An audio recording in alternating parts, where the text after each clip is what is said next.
3.2.3.1 PTU had the Idris tour added, and it took me a lot of tries to get this, but I want to thank you for tuning in. Thank you to my long-term subscribers. Please consider subscribing if you haven't already.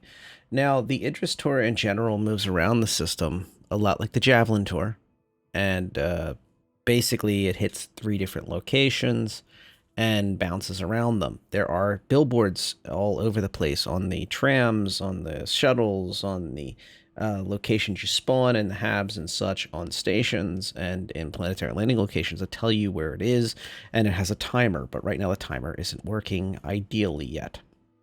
Also, please forgive the small amount of flicker. I did not see it when I did this, but in the captures it has the flicker. Despite my best efforts, this is recorded on DLSS 66% on Vulcan. As you can see, the large restrooms on the Idris are considerable. And when you first get on the ship from the docking, which this was at Evers Harbor Sec C, after we tried 3 different docking locations at the large docking areas, you can see that there's the XO quarters and the captain's quarters that are right next to those restrooms, and I believe we're going to go to the mess hall next. The ship has a lot of hallways. There's a lot of redundancy in the design. Basically, there's 2 main artery hallways, I'll call them, that pulse back and forth for the crew to get back and forth. And the idea is that if the ship took a hit on the left or the right, basically they could still get back and forth and effectively handle damage control, effectively get back in the fight.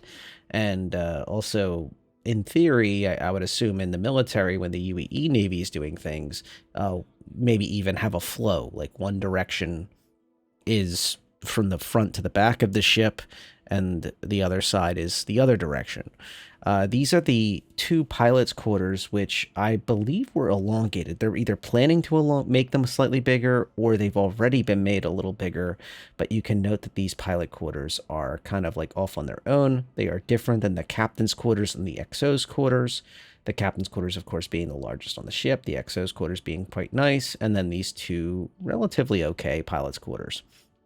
And then you can see these double bunk, much larger quarters, which would probably be for your AI crew in the future when that's available. And of course, for additional players that, once you start going past 4 players, you will need these. As a reminder, you will need beds. You will need storage like lockers and such for different players, because basically they're going to like live on the ship, at least for the amount of tour that you do. So they're going to need a lot of things. And one of the other things they will need is sustainment. So this is the mess hall, which is a famous part of Squadron 42 development, because I believe there's not many progress reports in Squadron 42 that don't mention the mess hall, at least for, I think it was like a year plus, that we're all talking about the AI handling of the mess hall and such, because during Squadron there are multiple shifts of crew on the ship that's a living, breathing UEE Navy vessel, and they have to use the mess hall, and they are moving around the ship and doing their different duties when they're not on, serving, when they're not at their posts. You can note there's a small gym up here and a nice view of the hangar. The ship is very symmetrical, so there is a second side that has also the same view, but it's actually where the control room of the ship is, so the ATC of the ship. Please forgive all the NPCs. I kind of wish there was less NPCs for this tour. Hopefully their AI will be fixed for the overall view. Now, once you pass through this gym area, I'll be honest with you, I was a little disoriented trying to like piece together where I was going to go first, because there's these wings that are in this ship, and I was trying to like determine where are those wings at. And basically they're only accessible from one direction of a floor. You can see the Argo lower hangar there that confuses a lot of folks. There's 2 hangars, and then there's the pilot ready room right here that I'm going through now. That small space is the pilot ready room, where they sit down on the benches and they prep their gear, and then they get out to the main hangar or the Argo hangar below and serve. There are technically 3 pads on this vessel, but of course you can use your imagination and squeeze a lot more on there, but they won't have direct services, rearm, refuel, resupply, that kind of thing, and repair from those other targeted areas. One of the things I don't notice on the first pass here is that there's an awful lot of cargo grids off to my right and my left, and I don't notice them. Like, I'm walking right past one right now, and then there's other ones that do not have the cargo grids. And what I realized later on is that those are massive capital class modules. That's a module to my right now that I'm just waltzing fast. And then there's these huge cargo elevators that lead to even more cargo. So on the main grids, you have those main grids that are all along the sides, and then you also have an additional cargo bay above. Now, if I was a player and considering like a ship that is in combat a lot, I would not want to put a lot of ammo and missiles and such on the cargo grids down there. I would keep it up here, kind of out of the line of fire, because once those doors open on the front and the back of the ship to allow the small fighters and bombers and such to come in and out, you basically are possibly putting them in the line of fire to explode. So I would put some of the armament and ammunition and such for the vessels, for the fighters you have, up there, and then bring it down on the elevator as needed. And then, of course, that depends, of course, if there's automated resupply for those items. I guess I'll change things a little bit. The engine room is a little interesting. So this is a place they put a lot of work into. This is like a decontamination or whatnot, a isolation of the engine room. It's implied, I guess, radiation is here or something like that. And you can see that there's these 2 cores inside the engine room. There was a lot of writing by CIG about having this room kind of secured. The idea being that this is like a real central location to defend and protect, because if this thing goes down, the ship loses, the capacity to offensively fight, most of its energy, I'm sure most of its lighting, even down to things like that, main thrusters and auxiliary thrusters and such. Kind of brings the ship to its knees if that room goes down. So it certainly reminds me a little bit of 2142 Titan mode, where you have to fight your way into the engine room, and it's deep into the recesses of the ship. So these escape pods, when you see the signs for escape pods, they actually lead to the wings. So these are the areas I was looking for earlier, like the brig and the shooting range and all that kind of stuff. And the first place I find is the brig. So this is the security room that oversees the brig. And those are, I'm guessing, going to have the cameras from the brig rooms, with a single, I guess, AI will guard the people and whatnot. And you're going to see an incredible amount of cells. Like, it's surprised. It took me off guard how many cells there are. Inside this brig is a bed in each one of the cells. Once again, I apologize for the flicker. I have no choice, but it took me hours to get this, so this is what I got. These beds inside here are surprising, because there's 6 beds, if I remember correctly. 1, 2, 3, 4, 5, 6, and they're full beds with hygiene and such and everything else. In a pinch, I would like to be able to lock the doors open on the brig, or have them unlock, so to speak, and then be able to use them as emergency bedding for additional crew, like overflow crew, like say Marines on board, or a drop team you need to only host for a few hours or something.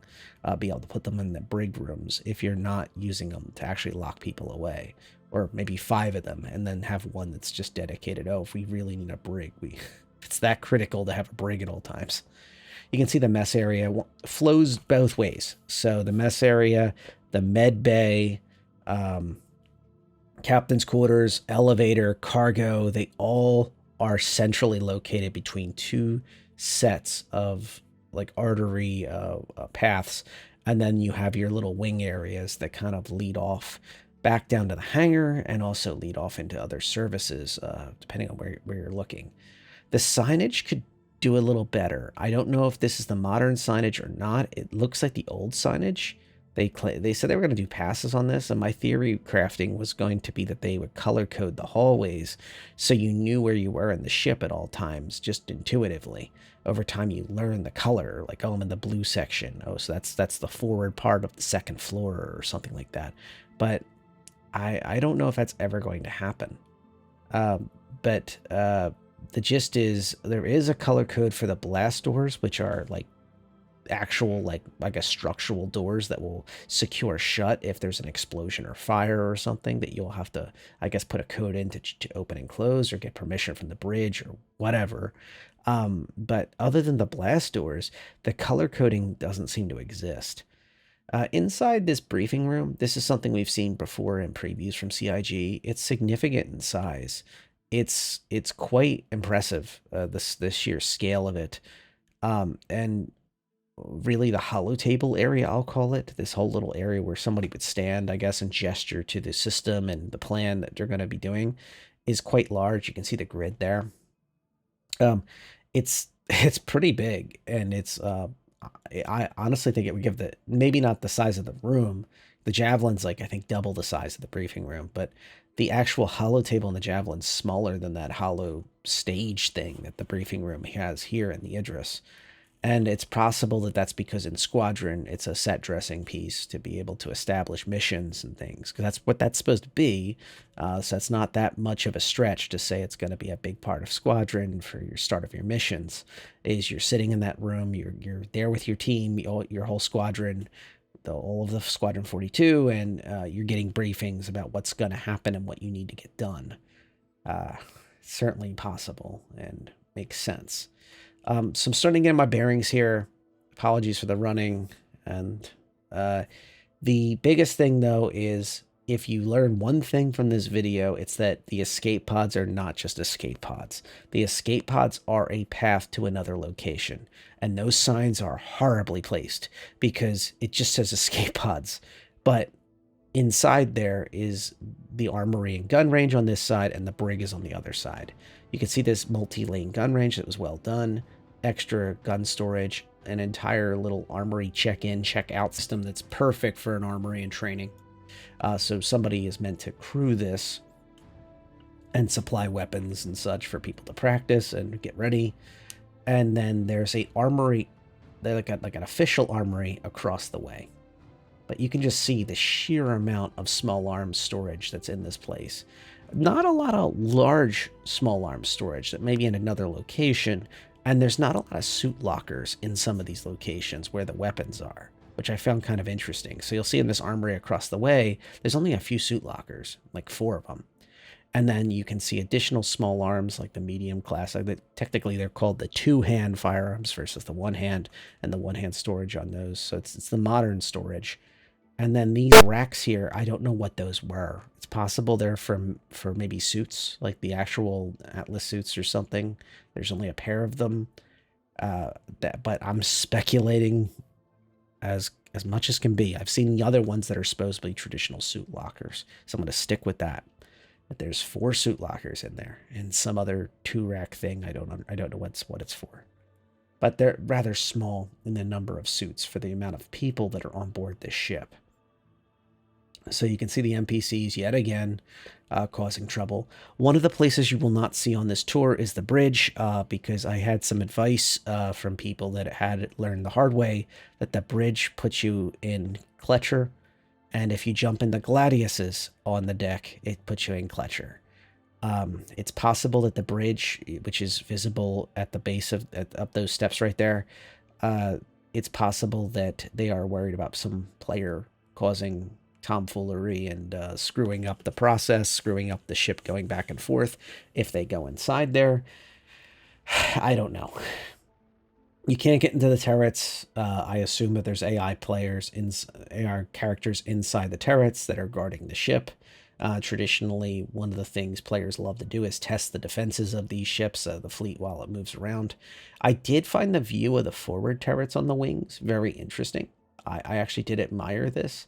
It reminded me a lot of my Phoenix. So the Phoenix has a beautiful view outside of the windows. And I think I would spend a lot of time when I'm not serving on an Idris in like just hanging out or semi AFK or something, eating cereal or whatever, drinking a coffee, I would probably hang out here a lot. I actually kind of admired this. And remember, you're not going to be in a turret 24/7, and you really don't want to be. So having little spaces to hang out is welcome, that are just there, and just, why not? uh, so as we proceed back down below the bridge, which is between the two locations, we go back to one of the main artery hallways. And one of the things so far, it's occurred to me at this point that we still haven't seen the medical bay. And this is a like cross pathway that has a nice view of the hangar, which is when they talked about the design decisions of the Idris, they talked about this hallway was meant to be like a visual link, so you felt like you're still connected to the hangar below, which is critical to the carrier nature of this ship. And that's basically, it does the job. It does the job well. So as I continue to tour through here, I'm back onto one of the wings where the brig is. I realize we've already been here. So I proceed to run back to the artery road and start searching. Right now, what I'm looking for is the medical bay. We've seen the cargo, we've seen the mess hall, we've seen the captain's quarters and XO as best we can because it's locked. And you start thinking like, well, wait a minute. If I go around here in circles, I'm not going to find anything. But if I continue to proceed forward on this ship, I should be able to find the medical bay. One of the things that would be very useful on the Idris is the ability to simply know which direction is forward. Literally have like a symbol that points forward on both sides of the ship, on both wings of the ship, that can give you kind of a sense of direction beyond what it is. I mean, granted, we're going to memorize the ship. It goes without saying. But you can see some more suit lockers over here, some more storage and such for gearing up, which is nice. You can see some computerized assemblies, and some of these locations are going to be important. The missile room is not developed yet. It's still hidden. This last time the CIG devs were in an interview on one of their official videos, they discussed that missile room has some surprises they don't want to spoil or something. I assume that it's a new type of array of missiles, probably maybe, if my suspicion is it'll be vertical style missiles or something like that that's able to fire in all directions, but that's just my suspicion. Maybe it just might be a new type of turret. Anyway, medical bay. Medical bay has a lot of room for storage of medical supplies. So they have medical supplies in the hallways. They have medical supplies in different places. But the biggest thing you need to remember about the medical bay on a large ship like this is that this bed over here that's hidden in this room is the regen bed. So this is the tier, right now it's like a tier 2 or 1. This can allow you to regen at this point. And then you can see all these nice little storage things, which are good because the higher the tier of the bed, and when you do regen, it sucks up a lot of medical supplies over time. Now, right now, that's not counted, but it will be eventually. And then these things right here are the other shoe that drops, recovery beds. So you can see 1, 2, 3, 4, 5 recovery beds. So when you spawn in on that bed on the one side, in the operating room, as it's called in this design, you then have to either be carried or teleported, whatever way CIG decides to do it, over to a recovery bed. And then there's a number of seconds or whatever it is before you come to consciousness, stand up, etc. So it's incredibly important that you have all these recovery beds. I can remember somebody who is not me doing the old Gladius for the Snarling Mask and the Cuddy Reds having piles of people spawning in on the regenning back when the Cuddy Red could do that. And just people were getting injured, literally just spawning in. Here's the forward turret, by the way. Also, you can't access it, but it's the forward turret and the escape pods ahead of the medical bay. But just piles and piles of people literally getting injured just by spawning on top of each other. The recovery beds are critical for that reason. So you spawn at the regen, and then you're dragged or teleported over to the regen beds, and then recovery beds, and then you finally come to. Now, when the ship is under attack during combat situations, I wouldn't be shocked if there's piles of undersuits helmets, chest armor, and shotguns or something like that right there. So as you respawn in, you're back in the fight as soon as possible. Back to the captain's quarters again, which are locked in the XO quarters. You can see the captain's quarters are pretty decent size, has his own independent hygiene and such. And then the XO quarters, which you can't see as well, but they're in there. And some other stuff that's critical for the ship. I imagine that a lot of players that are in engineering will need to learn this ship extensively. Notice the docking collars on both sides. These are the main docking collars, but there are other docking collars, which I suspect are going to be used for players that are attempting to board this thing with something like the Legionnaire, which obviously this ship would have to be incapacitated for such a ship to even stand a chance of getting close to do such a thing. Or wildly undercrewed if somebody's trying to solo this thing or something crazy like that. So control room, once again, is on its own. I did not realize the control room is technically the ATC, the air traffic control for the ship at this moment. And then I went back. Now, I want to note that the elevator, I don't know if this is glitched or not. This elevator has only two options. The elevator has, notice that nice little ladder that's behind the elevator, which is nice. Bridge and main deck. We're on the main deck already, so the bridge is the only other option. And the bridge takes you to Kletcher.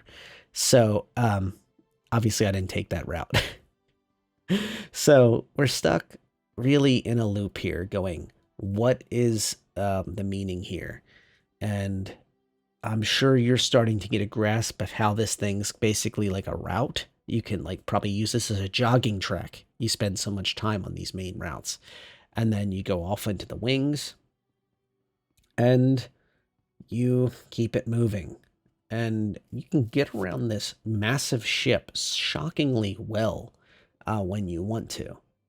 But the biggest question is, do you know the way to the hangar? Because the hangar is how you get off this ship, aside from docking collar, obviously. And finally, I find my way to the control room, which, once again, is not labeled as the effing hangar up there for some reason. Things like escape pods that lead you to brigs and lead you to shooting ranges and armories that just say escape pod. And then there's other signage that just says control room but doesn't say hangar, or it says gym and it doesn't say hangar, because it should tell you what the ultimate destination is too. It would be like a road telling you it's only going to this location, but really the road terminates at a city or another state or whatever province or whatever it is where you're at. Just to give you some type of sense of like how I feel like directionals really need some work here. So I decided to risk this. I was nervous about this ladder. That's why I didn't go through it the first time.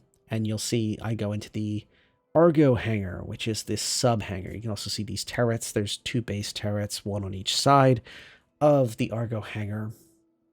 Note this little like this little like air trap, basically I'll call it, right there, airlock. And you'll note that the Argo is being attached to the roof, so it has like an opening in the floor that's a little hazardous if you're not careful. And then you'll see players that are wandering in and NPCs getting confused. So as we continue back to the ship, we can see that there is a interesting dynamic there where the Argo hangar is kind of just put down a ladder on both sides of the ship. And then the real hangar is where most of the action is. The main hangar, I guess you could call it, which would be fairer. But I was still kind of like confused. I was like, where is the railgun? Where in the heck is the railgun? So I walk through the front air gap. I'm wearing a spacesuit, so I go out there. And lo and behold, there's like these weird tick marks on the ground. And remember, the doors are open right now, so I can walk past the armored, where the armored doors would probably be locked in, to finish the frame of the ship. And I look down, and there's the railgun. Now, I may eat my words, but I'm not quite sure if there's any location inside the ship that has like a station where somebody sits to work the railgun. I think it's like a module attached to the ship, and to fix it, you might have to EVA, or maybe there's like relays inside the ship on like a lower part, maybe in front of that Argo hangar or something. Because I couldn't find anything else that was lower like that aside from the Argo hangar. So I may be wrong, but it seems like it's just kind of like a self-sufficient thing there. And to repair it, you might be just up here doing repairs from above. You absolutely can get there and have a nice view of the railgun. And I would say that in general, it's not a terrible spot to work. It's not dangerous or anything as long as the ship isn't like spinning or something. But you are outside in the air gap. You would need a spacesuit and your repair gun, like a Cambrio tool, like the Tier 2 repair tool. This is where I start realizing that there's modules and cargo grids all over the floors. I start realizing on both sides. So I start scouting this out and trying to estimate the amount of SCU that you could really pack here. And I think the big question mark is, can you park a vehicle in between these? Like right now you can, but eventually will CIG allow a vehicle into each one of these? One of the big things that's a huge surprise for a lot of newer players that don't realize this is that the Idris has a ramp at the rear gate. The rear gate opens, and it doesn't just allow ships to fly in, it also has a ramp that you can lower. And if these grav panels allow for storage of vehicles each, you can roll a whole army of vehicles outside on that ramp. And it brings up an interesting thing. Now, it's possible that there may be okay, well, you have to pick. You can either have fighters or bombers, etc., or you have to have ground vehicles. It's possible. But with those two giant cargo elevators and all of the crew slots and the brig, even the 6 brig beds and such, you can pack a lot of Marines and a lot of folks into this thing. And vehicles are the big question mark, because vehicles are staying power. If you can come down with this ship, a capital class ship with good VTOL characteristics, unload a whole ramp full of folks, and have vehicles that ballistas and Spartans and Novas and Storms, then that is staying power. And that's something I myself have promoted in the past, but I don't know. We have to test that, and we can't do that on a tour. If you stay on the ship at the end, they don't give you an announcement, at least right now. They send you to Kletcher. So that's the end of the tour for me. If you go to the bridge, you go to Kletcher. If you go on to the Gladiuses, you go to Kletcher. But it's been an amazing experience, and I hope that it gets a little less. I'm sure they'll smooth it out in the next few days before the big tours happen. But this is what people have been asking for. Get on the Idris, give yourself a tour, have a good time, and just in general, take your time, work through the hallways little by little, and I'm sure you'll find your way. Thank you for your time. Thank you for checking this out. I wish you a wonderful ILW, and do give it a shot. Maybe not necessarily in the PTU if you have a lot of, if you just, you're really not feeling patient lately, but once it hits live, give it a shot. That's my suggestion to you. Thank you again to my long-term subscribers. Fly safe, everybody.